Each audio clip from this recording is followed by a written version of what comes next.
উপস্থিতি, আমি ভূমিকা বেশি লম্বা করব না। আমি আপনাদের সামনে পবিত্র কোরআনুল কারীম থেকে ছোট ছোট কিছু বরকতপূর্ণ কিছু আয়াতি কারিমা তেলাওয়াত করেছি। এতে আল্লাহ পাক বলেন যে যাদের দিলে আমি আল্লাহ পাকের ভয় থাকবে। আমি একটু আপনাদের কাছে জিজ্ঞাসা করতে চাই, কার ভয় আল্লাহ পাকের দিলে থাকবে? কথা বলেন, কার ভয় থাকবে আমাদের দিলে? আল্লাহ পাকের ভয় থাকবে। কারণ প্রতিটি মানুষের এই বক্ষের মধ্যে, এই হৃদয়ের মধ্যে আল্লাহ পাক একটা গোস্তের টুকরা দান করেছেন, যেটার নাম হলো কলব, আত্মা, রূহ। এটা যতক্ষণ পর্যন্ত আমাদের মধ্যে সচল থাকবে, চলমান থাকবে, আমার নাম আব্দুর রহমান, আমার নাম আব্দুর রহিম, আব্দুল সাত্তার, আব্দুল জব্বার, বিভিন্ন নাম আমাদের পরিচয় আমাদের সমাজে থাকবে। কিন্তু বিশ্বাস করেন, এটাই সত্য কথা, যখন এই রূহটা যখন বের হয়ে যাবে, কলবটা যখন ইয়াসআলুনাকা আনির রূহ কুলির রূহু মিন আমরি রাব্বিক, আল্লাহ পাকের পক্ষ থেকে ফুঁকে দেওয়া যে কলবটা আছে, এটা যখন বের হয়ে যাবে মানুষের এই বুকের মধ্য থেকে, মালাকুল মাউত এসে যখন ছিনিয়ে নিয়ে যাবে, ওই সময় পরিচয় আমাদের একটা হবে, সেটা হলো আমার আপনার নাম লাশ হয়ে যাবে। কথা বলেন ঠিক কিনা? এটাই বাস্তবতা। আল্লাহ পাক বলেন প্রতিটি প্রাণীকে মৃত্যুর স্বাদ গ্রহণ যেহেতু করতে হবে, এই জন্য মানুষের 3.5 হাত বডির মধ্যে একটা গোস্তের টুকরা দিলাম, যেটার নাম হলো কল।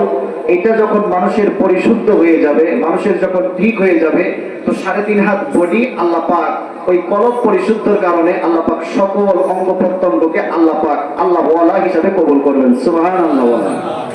এই জন্য রাসূল কারীম সাল্লাল্লাহু আলাইহি ওয়াসাল্লাম বলেন, আল্লামা শেখ সাদী রহমাতুল্লাহ আলাইহি এই কথাটা বলেছেন, যেই মানুষের কলব, আত্মা, রূহ, এটা যে মানুষের দিলের মধ্যে আল্লাহ পাক দান করেছে, এই কলব, এই রূহ, এটাকে দেওয়ার পরে এই কলবের মধ্যে আরেকটা জিনিস আল্লাহ পাক দিয়েছেন, সেটার নাম হলো মহাব্বত, সেটার নাম হলো ভালোবাসা। এই জন্যই কোন এক কবি বলেন যে মহাব্বত একটি আশ্চর্যজনক একটা জিনিস।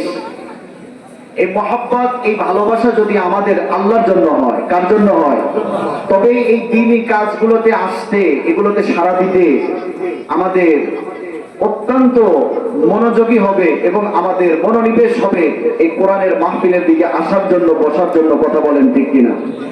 আর যাদের দিলের মধ্যে আল্লাহর মহব্বত নাই, নবীজির ভালোবাসা নাই, এই দ্বীনি মাহফিলও ভালো লাগবে না, এই কোরআনের জলসায় তাদের আসতে, বসতে এবং কোরআন হাদিস থেকে আলোচনা শুনতেও তাদের ভালো লাগবে না। কথা বলেন ঠিক কিনা? এই জন্যই কবি বলেন, মহব্বতে কাজিব সেই হ্যায় বয়ান করনা নামুমকিন হ্যায়, मोहब्बत एक अजीब शय है बयान करना नामुमकिन है, ना खता है ना पीता है ना जीता है ना मरता है। একজন কবি বলেন, এই মহব্বত এমন একটা আশ্চর্যজনক জিনিস বাজার, এই মহব্বত যখন আল্লাহর জন্য হয়ে যাবে, আল্লাহ পাক বলেন তাদের দিলকে আমি আল্লাহ আমার জন্য আরো খুলে দেব, উন্মোচিত করে দেব। জোরে বলেন সুবহানাল্লাহ। এই মহব্বত আর এই ভালোবাসা আল্লাহ পাক সৃষ্টি করার পরে, এই ভালোবাসা কি আমার আল্লাহ 100 ভাগের মধ্য থেকে 99 ভাগ ভালোবাসা আল্লাহ পাক নিজের কাছে জমা রেখে 1% ভালোবাসা, 1 ভাগ ভালোবাসা, ওইটাকে আবার 100টা ভাগ করে 99টা ভাগ আমার আপনার নবী তো জাহানের সরদার মরদুলাল নবী মুহাম্মদকে আল্লাহ দান করলেন। আল্লাহু আকবার বলেন। এই জন্য আল্লাহ রাব্বুল আলামিন বলেন, ওমা আরসালনাকা ইল্লা রাহমাতাল লিল আলামিন।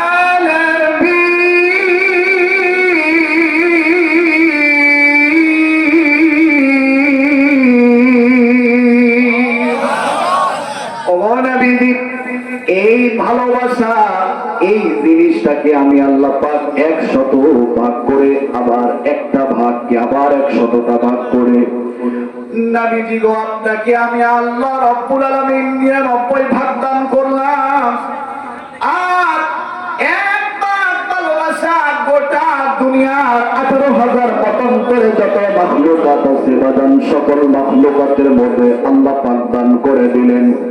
বন্ধু, আমি লম্বা চওড়া কোনো আলোচনা আপনাদের সামনে করব না, যেহেতু সময় সংক্ষেপ, এই জন্য দামি দামি কিছু কথা আপনাদের সামনে আমি বলবো। আল্লাহ রাব্বুল আলামিন নবীকে ডাক দিয়ে বললেন, ওগো নবীজি, এই যে এক ভাগ ভালোবাসা আমি আল্লাহ পাক গোটা 18,000 মাখলুকাতের মধ্যে আমি আল্লাহ পাক বিলিয়ে দিলাম। এই জন্য দেখবেন হিংস্র প্রাণী বাঘের মধ্যেও তারপরেও সন্তানের প্রতি মহব্বত আছে না নাই? আওয়াজ দিয়ে বলেন, আছে না নাই? দুনিয়াতে বিষধর সাপও কিন্তু বাচ্চার প্রতি মহব্বত আছে না নাই? দুনিয়ার পিতা মাতার দিলের ভিতরে সন্তানের প্রতি মহব্বত আছে না নাই? আরো জোরে বলেন বন্ধু, আছে না নাই? পিতা মাতার দিলের মধ্যে সন্তানের প্রতি মহব্বত কন্যা বেশি? আরো জোরে বলেন, কন্যা বেশি? এত যদি বেশি ভালোবাসা হয়, 1% মাত্র ভালোবাসা আল্লাহ পাক এই দুনিয়াতে দেওয়ার পর আল্লাহ রাব্বুল আলামিন বলেন, ওয়াল্লাযীনা আমানু আশাদ্দু হুব্বান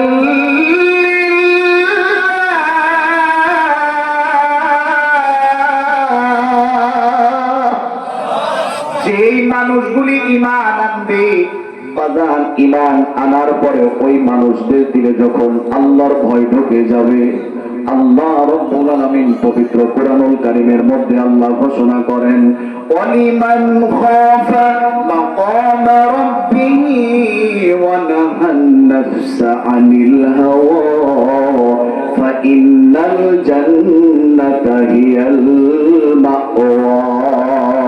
জোরে বলেন সুবহানাল্লাহ।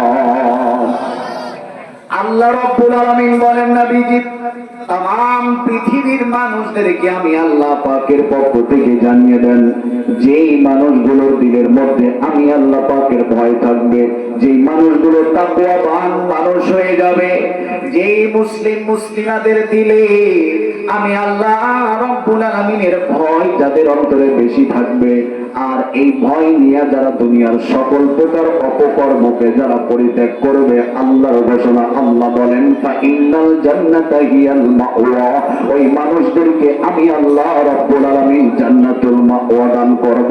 একটু আওয়াজ দিয়ে বলেন সুবহানাল্লাহ। আমার ভাইকে, আমার বন্ধুগণ, আল্লাহ রাব্বুল আলামিন নবীকে বললেন, নবী গো, যেই মানুষদের দিলের মধ্যে আমি আল্লাহ পাকের মহব্বত থাকবে, ভালোবাসা থাকবে, আমি আল্লাহর ভয় থাকবে, আমি আল্লাহ পাক 1% ভালোবাসা গোটা দুনিয়ার মানুষের মাঝে বিলিয়ে দিলাম। এই ভালোবাসার মধ্য থেকে যেই মানুষগুলি আমি আল্লাহর জন্য যারা ভালোবাসা দেখাবে, আমি আল্লাহ রাব্বুল আলামিন ঘোষণা দিলাম, আমি আল্লাহর কাছে যে আরো 100 ভাগের 99 ভাগ আমি আল্লাহর কাছে জমা আছে। ময়দানে মাহশরে বিভীষিকার সময় যেই দিন মানুষগুলো নফসি নফসি করতে থাকবে, বাজানো মানুষগুলো যখন ইয়া নফসি করতে থাকবে, মানুষগুলি নয় শুধু সকল নবীগণ, সকল পয়গম্বরগণ নফসি নফসি করতে থাকবে।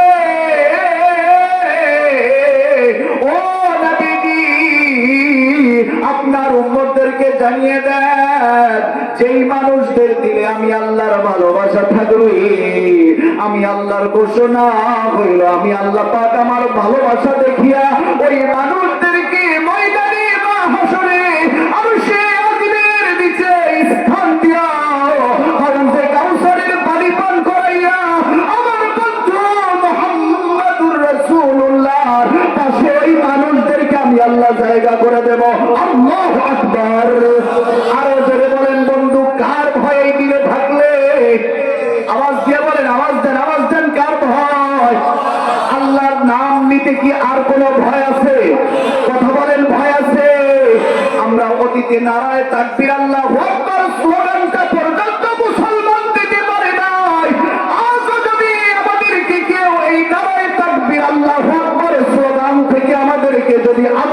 যদি আমাদেরকে বিরত রাখতে চায়, আমরা তাদেরকেও কিন্তু বাংলার জমিনে জায়গা দেব না। কথা বলেন ঠিক কিনা?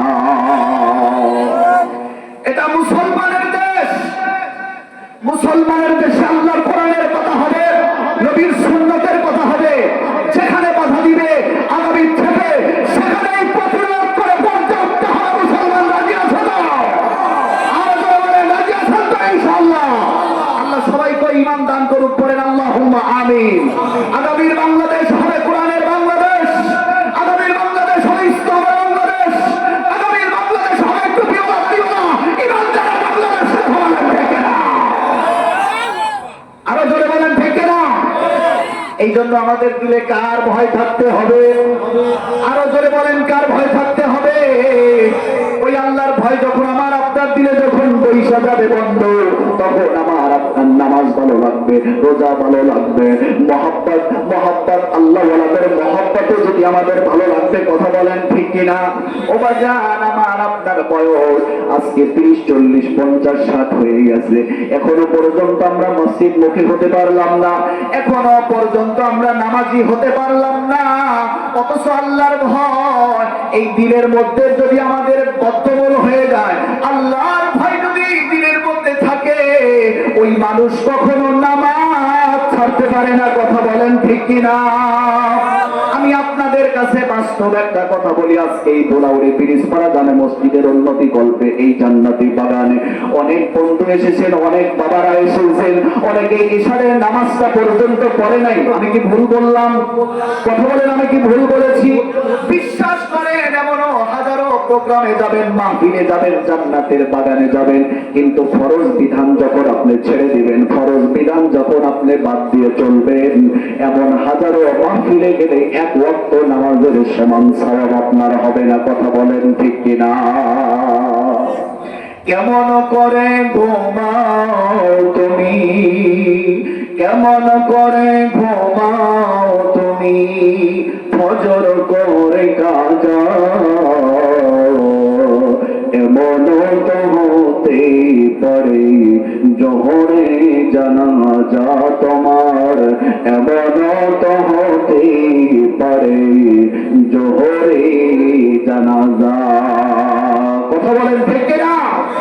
আমার আপনার রূহ, আমরা যে ঘুমের মধ্যে যাই, রাত্রিবেলায় যে ঘুমায়া যায়, এটা তো আধা মৃত্যু। কথা বলেন ঠিক কিনা? এজন্যই তো আমরা পড়ি আল্লাহুম্মা বিসমিকা আমুতু ওয়া আহইয়া। আল্লাহ যদি জীবন দান করো সেটাও আলহামদুলিল্লাহ, যদি জীবন নাম দান করো তাও আলহামদুলিল্লাহ। কার নামে আমরা ঘুমাই? আরো ধরে বলেন কার নামে ঘুমাই? এই যে আপনি ঘুমের মধ্যে চলে যান, বাজান ফজরের নামাজটা আপনি মসজিদমুখী হইতে চান না, নামাজি আপনি কেন হইতে চান না? এই নামাজ সকল প্রকার অপকর্ম থেকে লিপ্ত রাখে, সকল প্রকার অপকর্ম থেকে বাঁচায়। আল্লাহ বলেন ইন্নাস সালাতা তানহা আনিল ফাহশাই ওয়াল মুনকার। এটা কার কথা? আরো জোরে বলেন কার কথা? আর মুমিনের সামনে এই কথাগুলো যখন বলা হবে, আলোচনা করা হবে, যারা মুমিন, যারা প্রকৃত ঈমানদার, তাদের ঈমানটা পূর্বের তুলনায় আরো বেড়ে যাবে। এই কথাটা কার? আরো জোরে বলেন কার? আল্লাহ বলেন ওয়া ইযা তুলিয়াত আলাইহিম আয়াতুহু যাদাতুহুম ঈমানা ওয়া আলা রাব্বিহিম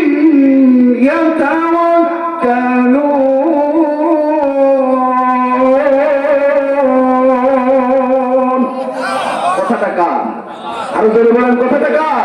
আল্লাহ বলেন মুমিনের সামনে যখন এই কোরআন থেকে যখন আলোচনা করা হয়, মুমিনের ঈমান পূর্বের তুলনায় আরো বেড়ে যায়। আল্লাহু আকবার বলেন। কিন্তু আজকে আমাদের সামনে কোরআনের কথা বলা হয়, ছোট্ট কথাগুলো মানুষের কর্ণকুহর পর্যন্ত পৌঁছাইবার পরে আমরা আজকে নামাজি হতে চাই না।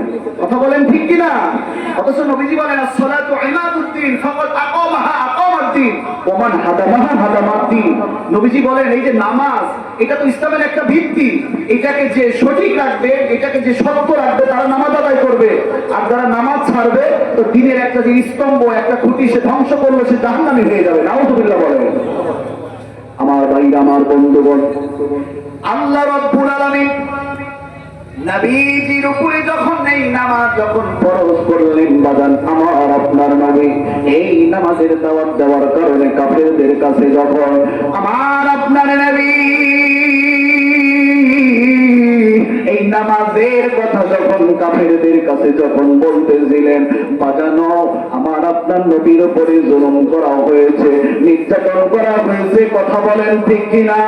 ওরে বন্ধু, এই দুনিয়া জমিনে আসার পর টাকা পাইয়া, অর্থ সম্পদ পাইয়া, সুন্দর বিবি পাইয়া, বাড়ি পাইয়া, গাড়ি পাইয়া, আমি আপনি আজকে আখিরাত ভুলে গেছি, কথা বলেন ঠিক কিনা?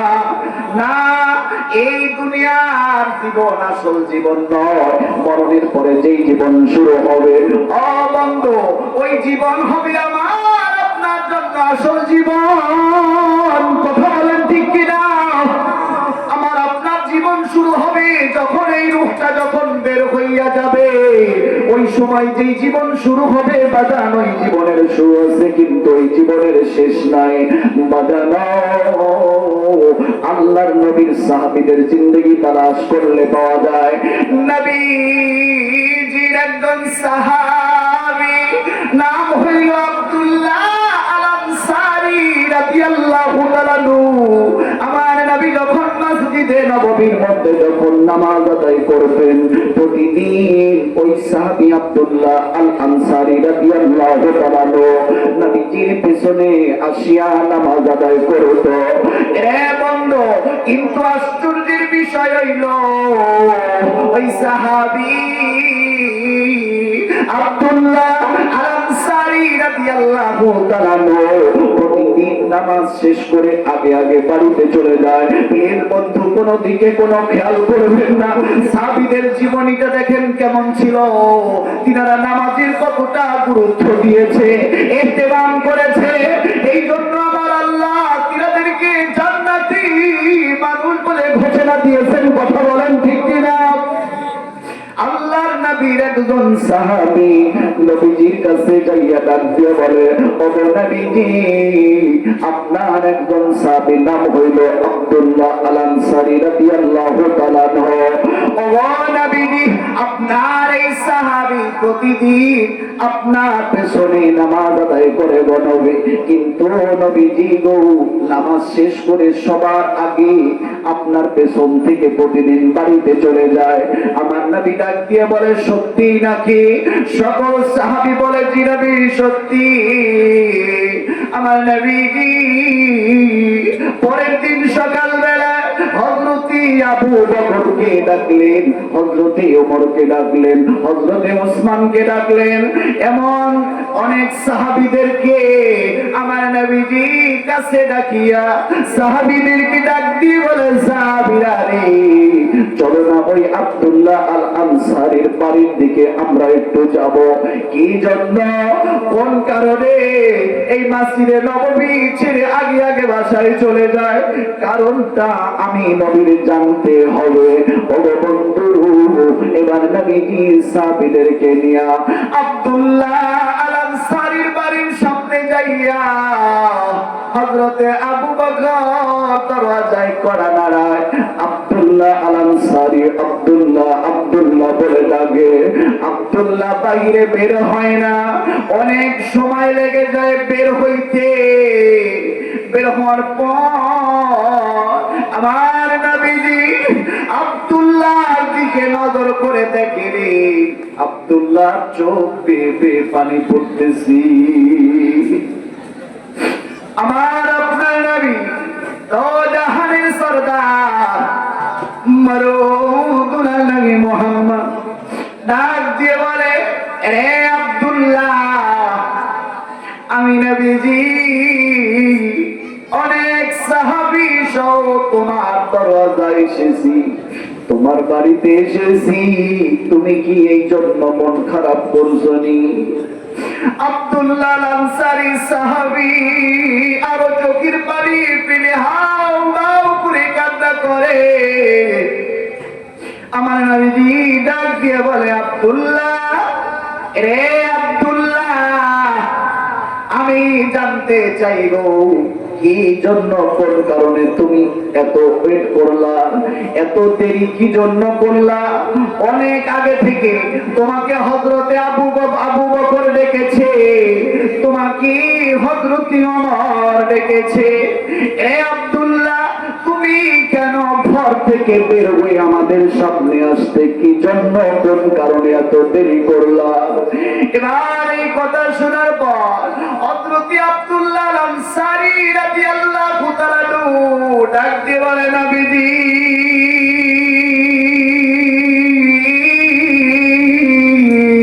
ইয়া রাসূলুল্লাহ, ইয়া হাবিবাল্লাহ, নবীজি গো, আমার তো তেমন কোনো অর্থ নাই, টাকা নাই, সম্পদ নাই। ও নবীজি, আপনি জানেন আমি তো আপনার একজন গরীব সাহাবী। ও নবী, আমি যে পোশাক পরিয়া আপনার পেছনে যাইয়া ইক্তিদা করব, নবীজি গো, এই পরিমাণ পোশাক তো আমার নাই। ও নবীজি, আমি নামাজের মুসল্লায় যাইয়া আমি নামাজির শামিল হইয়া নামাজির পরে দীর্ঘ সময় আপনার সহবতে দিকে আপনার পাক জবান থেকে তিনি আলোচনা শুনব। নবীজি গো, ওই সৌভাগ্য মনে হয় আমার আল্লাহ আমারে দান করে নাই। আমার নবীজি ডাক দিয়ে বলে, সাবি কি জন্য, কোন কারণে, তাইলে তুমি বলে দাও। এবার সাহাবী আব্দুল্লাহ আল আনসারী রাদিয়াল্লাহু তাআলা আনহু, বাদানো প্লিজ বন্ধু খুব খেয়াল করে কথাগুলি শুনবেন। আব্দুল্লাহ আল আনসারী ডাক দিয়ে বলে, ও নবীজি, আমার কেবলমাত্র শুধুমাত্র আমার একটা মাত্র পোশাক, আমার ঘরের মধ্যে আমার বিবি আছে, আমার ঘরের মধ্যে আমার সন্তান আছে। ও নবী, আমি যখন নামাজের জন্য যাই, আমি আমার ঘরের ভিতরে মাটির নিচে গর্ত খনন করে একটা কূপের মতো বানিয়ে নিয়েছি।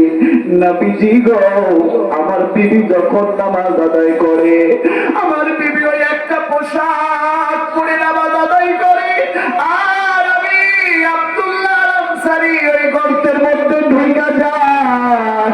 ও নবীজি গো, আবার যখন নামাজের সময় হইয়া যায়, আমি আব্দুল্লাহ আল আনসারী বিবির থেকে ওই পোশাকটা নিয়ে আবার আমি পরিধান করে আমি আপনার পেছনে যাইয়া নামাজ আদায় করি। নামাজি রক্ত চলে যাবে, এই জন্য আমি বেশি সময় অপেক্ষা করতে পারি না, আপনার বয়ানগুলো আমি শুনতে পারি না। আমার বিবি ওই একটাই মাত্র পোশাক, আমি আসি আবার ওই গর্তের মধ্যে ঢুকে যাই, আর আমার বিবি ওই পোশাক পরিয়া নামাজ আদায় করতেছে, নামাজ আদায় করে গরবে, আর আমি গর্তের মধ্যে ঢুকেছিলাম। নবীজি গো, আমি আমার এমন কোন পোশাক নাই যেই পোশাকটা আমি জলদি করে পরে আপনার সামনে আসবো, লাব্বাইকা ইয়া রাসূলুল্লাহ বলে হাজিরা দেব। ও নবীজি, ভুল ক্ষমা করবেন নবী, আমার ভুল হয়ে গেছে গো নবী। আপনি যখন ডেকেছিলেন সঙ্গে সঙ্গে আসতে পারি নাই, কারণ আমি উলঙ্গ হইয়া আমি ওই গর্তের ভিতরে ঢুকেছিলাম, আর আমার বিবি নামাজ আদায় করতেছিল। নবীজি, একটা মাত্র ওই আমার পোশাক। এই কথা শুনিয়া আমার নবী চোখের পানি ছেড়ে দিয়ে কান্দে, আমার ডাক দিয়ে বলে, সাহাবীরা রে, আমার কষ্ট সার্থক হয়েছে।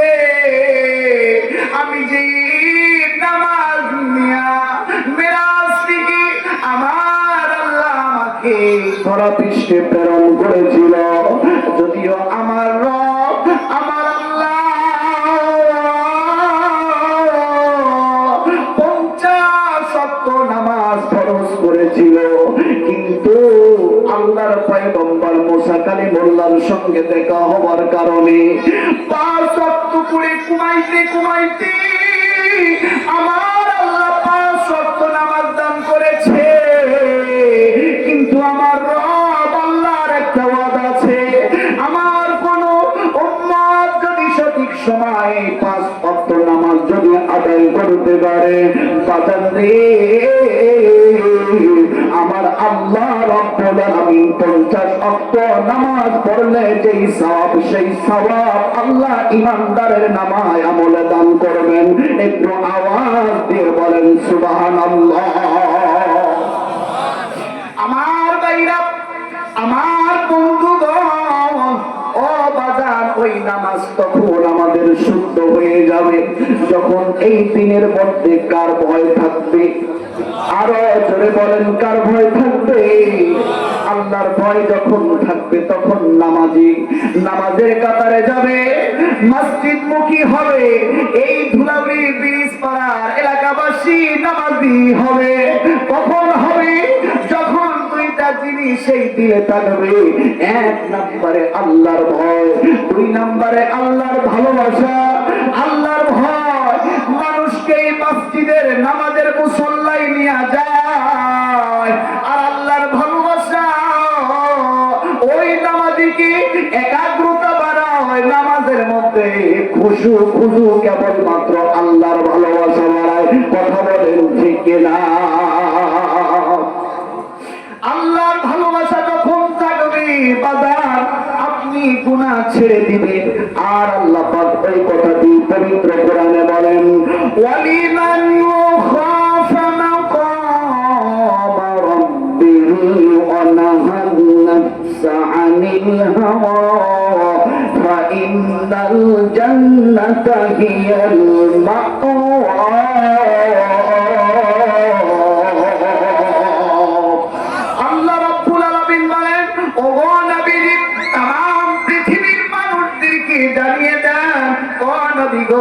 আমি আপনার উপরে যে নামাজকে আমি আল্লাহ ফরজ করেছি, আপনার গোটা উম্মতে মুহাম্মাদীর উপরে আমি আল্লাহ রাব্বুল আলামিন যে নামাজ ফরজ করলাম, ও নবীজি আপনি আপনার উম্মতদেরকে জানিয়ে দেন গো, মানুষ যদি এক ওয়াক্ত নামাজ যদি বাজান বিনা কারণে যদি ছেড়ে দেয়, অবশ্যই অবশ্যই যুগের পরে যুগ ওই মানুষটাকে জাহান্নামের আগুনে জ্বলতে হবে। আমার ভাইরা, শুধু যে মৃত্যুর পরেই শাস্তি হবে এমনটি নয় বাজার। পরে বন্ধু নাম শুনেছেন আল্লাহ নবীর একজন জলিলুল কদর সাহাবী হযরতে আবু বকর রাদিয়াল্লাহু তাআলা আনহু। হযরতে আবু বকর রাদিয়াল্লাহু তাআলা আনহু একদিন এক ব্যক্তির জানাজায় নামাজে উপস্থিত হয়ে গেলেন।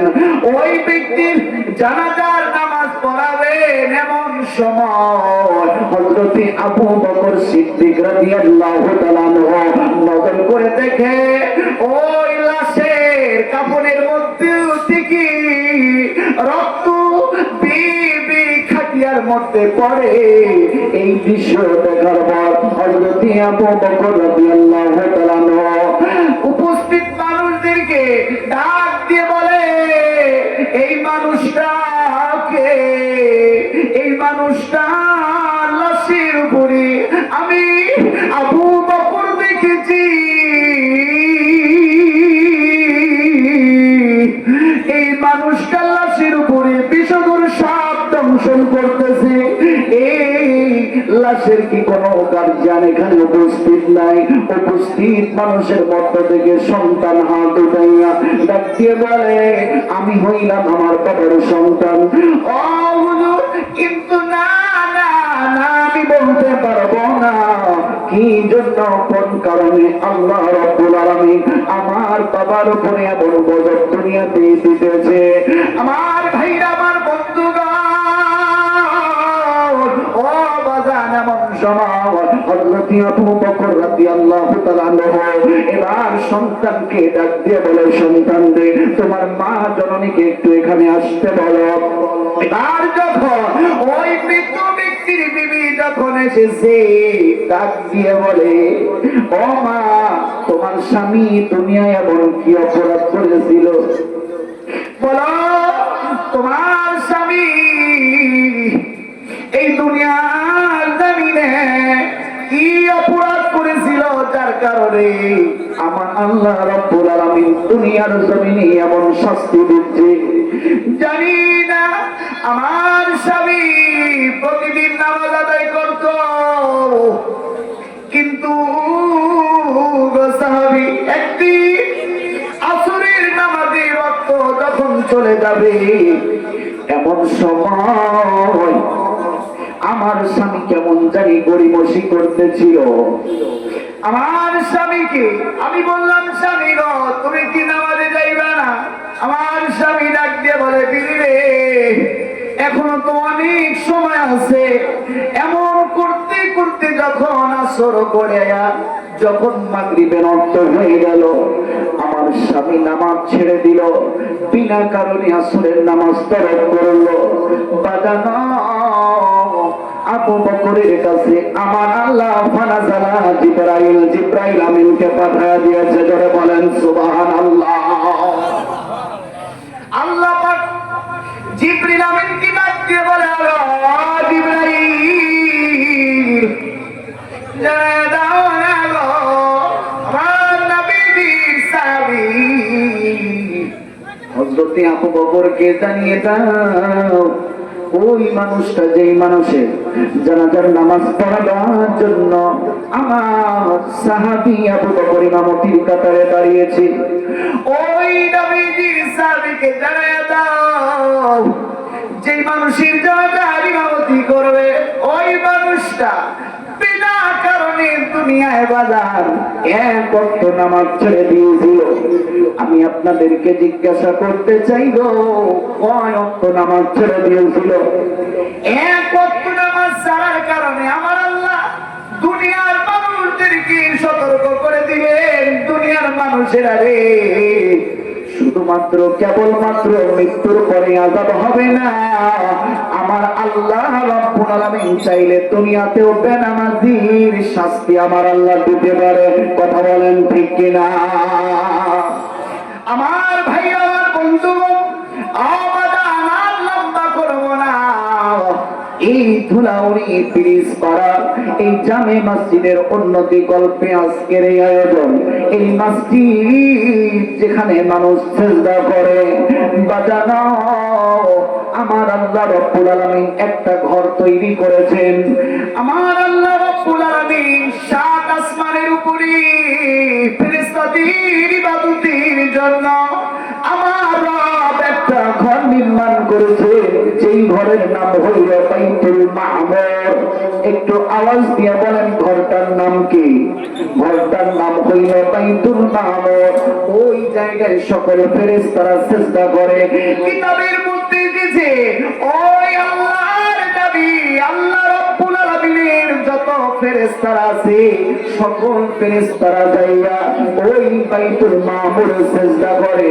একদিনে ৭০,০০০ ফেরেশতা ওই বাইতুল মামুরের মধ্যে সিজদা করতে পারে। জোরে বলেন সুবহানাল্লাহ। আশ্চর্যের বিষয় হইল, ওই বাইতুল মামুরে প্রতিদিন ৭০,০০০ ফেরেশতা আমার রবের পাক কদমে সিজদা লাগায়, আমার আল্লাহর ইবাদত করে। কিন্তু বন্ধুরে, যে ফেরেশতা একদিন ওই মসজিদে বাইতুল মামুরে ইবাদত করে, ওই ফেরেশতা কিয়ামতের আগ পর্যন্ত পূর্ব পর্যন্ত আর জিন্দেগিতে কোনোদিন চান্স পাবে না। আওয়াজ দিয়ে বলেন সুবহানাল্লাহ। আরো জোরে বলেন সুবহানাল্লাহ। ওই মসজিদ বাইতুল মামুর সাত আসমানের উপরে আমার আল্লাহ ঠিক ওই বাইতুল মামুর সোজাসুজি ফেরেশতাদের মাধ্যমে আমার আল্লাহ একটা ঘর নির্মাণ করলেন, যেই ঘরের নাম হলো বাইতুল্লাহ। সেই ঘরের নাম কি? আরো জোরে বলেন, সেই ঘরের নাম কি? সেই ঘরের নাম হলো বাইতুল্লাহ। দুনিয়ার ভিতরে সর্বপ্রথম ঘর, কথাটা আমার নয়, কথাটা আমার আল্লাহ। আল্লাহ বলেন, ইন্না আউওয়ালা বাইতিন উদিআ লিন-নাসি লাল্লাযী বিবাক্কাতা মুবারাকান ওয়া হুদাল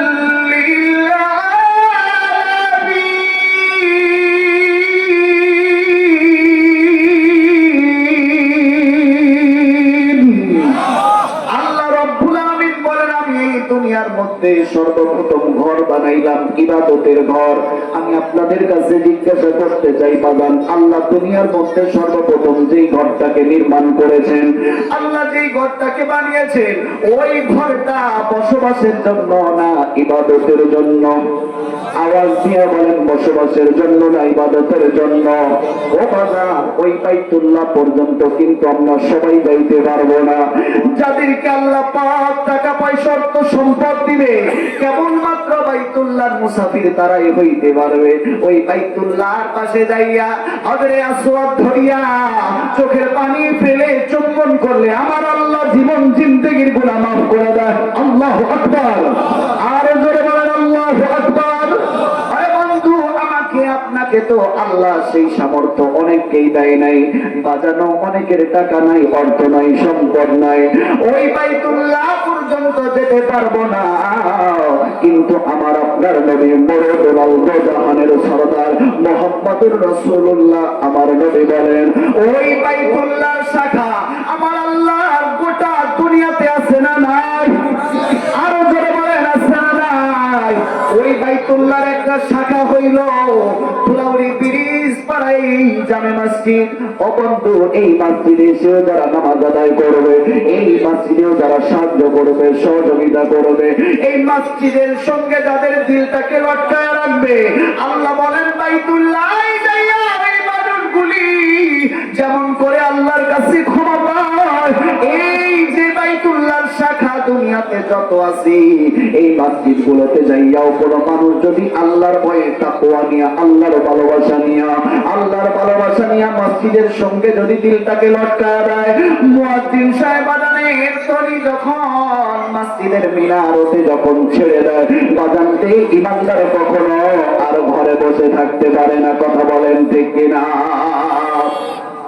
ইমানদার যখন ওই মসজিদে যাইয়া আমার আল্লাহর মহব্বত আর ভালোবাসায় যখন সিজদা দিয়া দেয়, আল্লাহ বলেন ফেরেশতারা রে, ওই মানুষগুলো যে আমাকে সিজদা দেয়, মানুষগুলো কি আমাকে দেখেছে? বলে না, ওই মানুষগুলো তোমাকে দেখে নাই। আল্লাহ ডাক দিয়ে বলেন ফেরেশতা রে, ও ফেরেশতারাও, ওই মানুষগুলোকে যে আমি ভয় দেখিয়েছি, নামাজ না আদায় করলে জাহান্নামে দেব, নামাজ পড়লে জান্নাত দেব, আমি আল্লাহর ওয়াদা। আল্লাহু আকবার বলেন। ওই মানুষগুলো কি আমি রবের জান্নাত দেখেছে? বলে না, না, তোমার জান্নাত দেখে নাই। বলে আমার জাহান্নাম দেখেছি। ফেরেশতারা ডাক দিয়ে বলে, ও আল্লাহ, না, তোমার জাহান্নামও দেখে নাই। আল্লাহ বলেন ফেরেশতারা রে, সাক্ষী দাও যে মানুষগুলোর দিলে আমি রবের এত ভয়, আমি আল্লাহ ওই মানুষদেরকে ওই বাইতুল্লাহ গেলে তাদেরকে যেমন ক্ষমা করতাম, এই শাখাগুলোতে যাইয়াও যখন তারা সিজদা করবে, আমি আল্লাহ, আমি রবের পাক কদমে যখন সিজদা দিবে, আমি আল্লাহ